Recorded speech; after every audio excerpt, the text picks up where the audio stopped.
આપનું સ્વાગત છે। સાબરકાંઠા જિલ્લા કક્ષાના 77મા પ્રજાસત્તાક દિનની ભવ્ય ઉજવણી એપીએમસી ફાર્મસી કોલેજ હિંમતનગર ખાતે કરાઈ।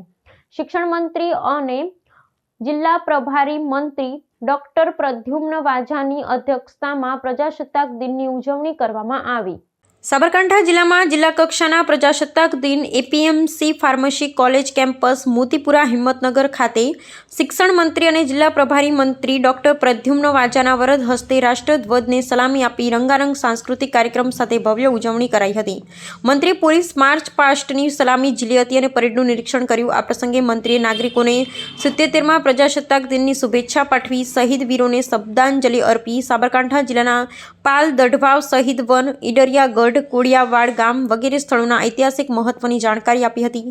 જિલ્લાના ખેડૂતોને સિદ્ધિઓ વર્ણવી હતી। ભારતના વિકાસમાં ગુજરાતની ભૂમિકા ગ્રોથ એન્જિન હોવાનું ઉમેર્યું હતું। વધુમાં તેમણે ઉમેર્યું કે વડાપ્રધાન નરેન્દ્રભાઈ મોદીની પ્રેરણાથી હમણાં જ ગુજરાતે સોમનાથ સ્વાભિમાન પર્વની ઉજવણી કરી। વર્ષ 2025 ત્રિવેણી ઐતિહાસિક ઉજવણી કરી, જેમાં સરદાર પટેલની 150મી જન્મજયંતિ, વંદે માતરમ ગીતની રચનાના 150 વર્ષની ઉજવણી અને ધરતી આબા જનનાયક ભગવાન બિરસા મુંડાની 150મી જન્મજયંતિને જનજાતીય ગૌરવ વર્ષ તરીકે ઉજવવામાં આવ્યું। તેમજ પૂર્વ વડાપ્રધાન સ્વ અટલ બિહારી વાજપેયીજીના જન્મદિવસને સુશાસન સપ્તાહ તરીકે ઉજવવામાં આવ્યો। નાગરિક કલ્યાણલક્ષી લોકાર્પણ ખાતમુહૂર્ત કરવામાં આવ્યા। વધુમાં તેમણે ઉમેર્યું કે વડાપ્રધાન દ્વારા 2003માં શરૂ કરવામાં આવેલા વાઇબ્રન્ટ ગુજરાત આજે વટવૃક્ષ બન્યું છે। ત્યારે ગુજરાત રિજિયોનલ કોન્ફરન્સની શરૂઆત થકી કરોડોના MOU થયા છે।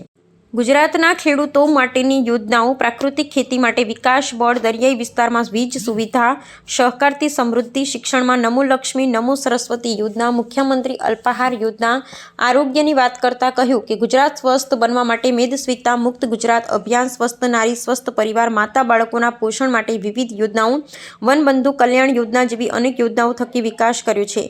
સ્પોર્ટ્સ સ્ટેડિયમ થકી ખેલકૂદને પ્રોત્સાહન, રમતવીરો માટે સ્પોર્ટ્સ પોલિસી 2025, ગુજરાત પોલીસની દક્ષતા થકી ગુજરાતની સૌથી સુરક્ષિત રાજ્યનો દરજ્જો મેળવ્યો। યાત્રાધામોનો વિકાસ, પર્યટન સ્થળોએ માળખાકીય સુવિધાઓ, પરિવહન માટે શ્રેષ્ઠ સડક વ્યવસ્થા, મોટા શહેરોમાં મેટ્રો ટ્રેનનું માળખા જેવી સુવિધાઓ થકી ગુજરાતના વિકાસને વેગ આપ્યો છે। આ રાષ્ટ્રીય પર્વમાં વંદે માતરમ ગીતની રચનાના 150 વર્ષની ઉજવણી નિમિત્તે વંદે માતરમનું ગાન કરાયું હતું। હિંમતનગર તાલુકાના વિકાસ માટે મંત્રીના હસ્તે જિલ્લા કલેક્ટરને ₹25 લાખનો ચેક અર્પણ કરાયો। આ પ્રસંગે મહાનુભાવના હસ્તે જિલ્લાના વિશિષ્ટ સિદ્ધિ મેળવનાર વ્યક્તિનું સન્માન, વિશિષ્ટ કામગીરી કરનાર કર્મચારી, રમતવીરો, વિદ્યાર્થીઓનું સન્માન કરાયું હતું। આ રાષ્ટ્રીય પર્વમાં વિદ્યાર્થીઓ દ્વારા રાષ્ટ્રભક્તિના રંગે રંગાયેલા ભવ્ય સાંસ્કૃતિક કાર્યક્રમો રજૂ કરાયા હતા, જેમાં ઓપરેશન સિંધુની ભવ્ય સાંસ્કૃતિક પ્રસ્તુતિ થકી વાતાવરણને દેશભક્તિના રંગે રંગ્યું હતું। પોલીસ વિભાગ દ્વારા ડોગ શો, હોર્સ શો રજૂ કરવામાં આવ્યા હતા। વિવિધ વિભાગો દ્વારા વિવિધ યોજનાઓ દર્શાવતા ટેબલોનું નિદર્શન કરવામાં આવ્યા। SIR, મતદાર યાદી સુધારણા, પોલીસ દ્વારા ટ્રાફિક જાગૃતિ, સી ટીમ, ગ્રામ વિકાસ એજન્સી, રમતગમત વિભાગ, આદિજાતિ વિકાસની ઝાંખી રજૂ કરતા ટેબલો, આરોગ્ય વિભાગ દ્વારા સ્તન કેન્સર, પોષણ જાગૃતિ, યુજીવીશિયલ, પ્રાકૃતિક ખેતી, બાળ લગ્ન નાબૂદી, નમો વન, PM શ્રી સ્કૂલનો ટેબલોના નિદર્શન નાગરિકોએ નિહાળ્યા હતા। આ રાષ્ટ્રીય પર્વની ઉજવણીમાં જિલ્લા પંચાયત પ્રમુખ ભારતીબેન પટેલ, સાંસદ શોભનાબેન બારૈયા, સાંસદ રમીલાબેન બારા, ધારાસભ્ય વીડી ઝાલા, ધારાસભ્ય ગજેન્દ્રસિંહ પરમાર, નાણાં પંચના સભ્ય JD પટેલ, જિલ્લા કલેક્ટર લલિત નારાયણ સિંધ સાધુ, જિલ્લા વિકાસ અધિકારી હર્ષદ વોરા, જિલ્લા પોલીસ વડા ડોક્ટર પાર્થરાજસિંહ ગોહિલ, અધિક નિવાસી કલેક્ટર કૃષ્ણા વાઘેલા, ગ્રામ વિકાસ એજન્સી નિયામક KP પાટીદાર, હિંમતનગર પ્રાંત વિમલ ચૌધરી, નગરપાલિકા પ્રમુખ વિમલ ઉપાધ્યાય, જિલ્લાના અગ્રણી સર્વે કનુભાઈ પટેલ, કૌશલ્યા કુંવરબા, વિજય પંડ્યા સહિત અધિકારી, વિદ્યાર્થીઓ, નાગરિકો મોટી સંખ્યામાં સહભાગી બન્યા હતા। રિપોર્ટર મિનેશભાઈ વ્યાસ, તલોદ।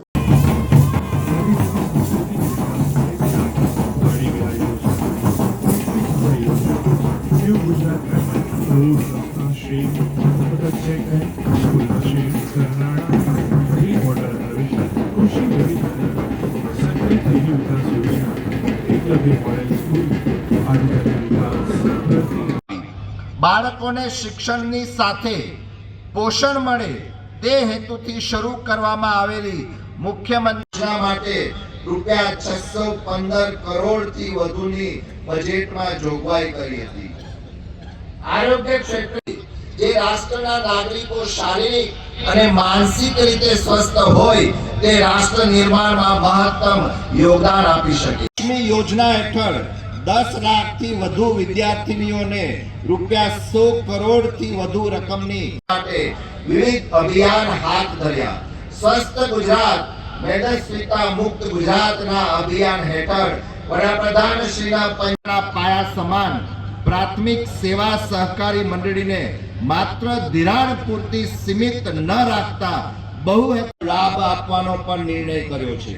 રાજ્યમાં દીકરીઓને પ્રાથમિક શિક્ષણ પૂર્ણ કર્યા બાદ આ મંડળીઓ 25 થી વધુ વિવિધ વ્યાપારી પ્રવૃત્તિઓ કરી શકશે. ખેડૂતના ઉત્પાદન સ્થાનિક સ્તરે જ સંગ્રહ થઈ શકે પ્રાપ્ત થયું. સહકારથી સમૃદ્ધિના મંત્રને ચરિતાર્થ કરવા માટે સહકારી મંડળીઓ પ્રાપ્ત કરવા માટે પ્રોત્સાહિત થાય તે હેતુથી શરૂ કરેલી નમો સરસ્વતી વિજ્ઞાન સાધના સહાય યોજના પોલીસ બહેનના ધૂન સાથે કદમ સે કદમ મિલાવીને પોલીસના વીર જવાનો તેમની હિંમત અને બહાદુરીને આપણી સમક્ષ રજૂ કરી રહ્યા છે.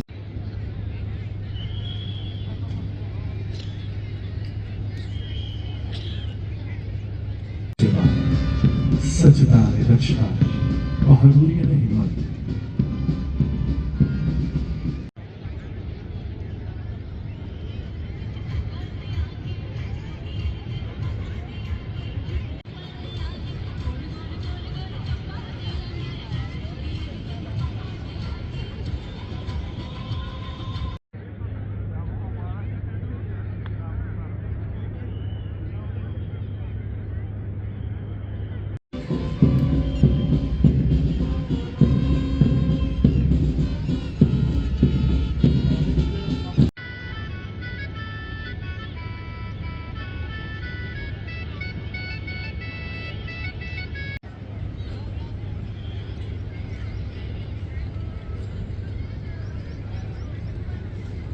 નારીઓ, વિદ્યાર્થીઓ, યુવાનો, હોમગાર્ડ, જીઆરડી, પોલીસના સર્વે જવાનો શ્રી, જિલ્લા વિકાસ અધિકારી શ્રી, પોલીસ અધિક્ષક શ્રી, નિવાસી અધિક કલેક્ટર શ્રી, નિયામક શ્રી, જિલ્લા ગ્રામ દેશ ભારત દેશના 77મા પ્રજાસત્તાક દિવસની ઉજવણી કરી રહ્યો છે.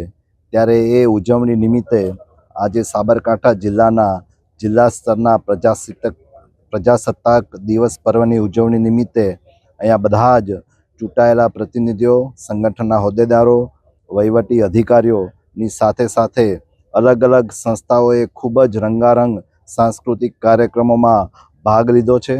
અને આજે આ પર્વની ઉત્સવની નિમિત્તે આજે જે જિલ્લામાં જે લોકોએ યશસ્વી કામગીરી કરી હોય ત્યારે એમને પણ પ્રમાણપત્ર આપી અને સન્માનિત કર્યા.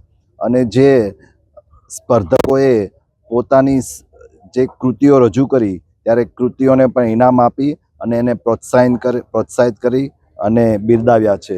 અને જ્યારે દેશના વડાપ્રધાન શ્રી નરેન્દ્રભાઈ મોદી સાહેબ વિકસિત ભારત એટ 2047ના સંકલ્પ સાથે આગળ વધી રહ્યા છે ત્યારે ગુજરાત પણ એ વિકસિત ભારતના ગ્રોથ એન્જિન તરીકે એક આગવી પોતાની ભૂમિકા ભજવી રહ્યું છે. ત્યારે જે ગુજરાતના જે પણ અલગ અલગ ક્ષેત્રના જે પણ સિદ્ધિઓ હતી તેની પણ આજે વાત કરી અને સૌ જિલ્લાના પ્રજાજનોને આ 77મા પ્રજાસત્તાક પર્વની ખૂબ ખૂબ શુભેચ્છાઓ પાઠવું છું.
આવા ન્યૂઝ જોવા માટે સાબર આવાઝ યુટ્યુબ ચેનલને સબસ્ક્રાઇબ કરો અને લાઇક કરો, જેથી હવે પછીના દરેક સમાચાર સબસ્ક્રાઇબ કરેલા હશે તેઓને નવા સમાચારની માહિતી મળી જશે.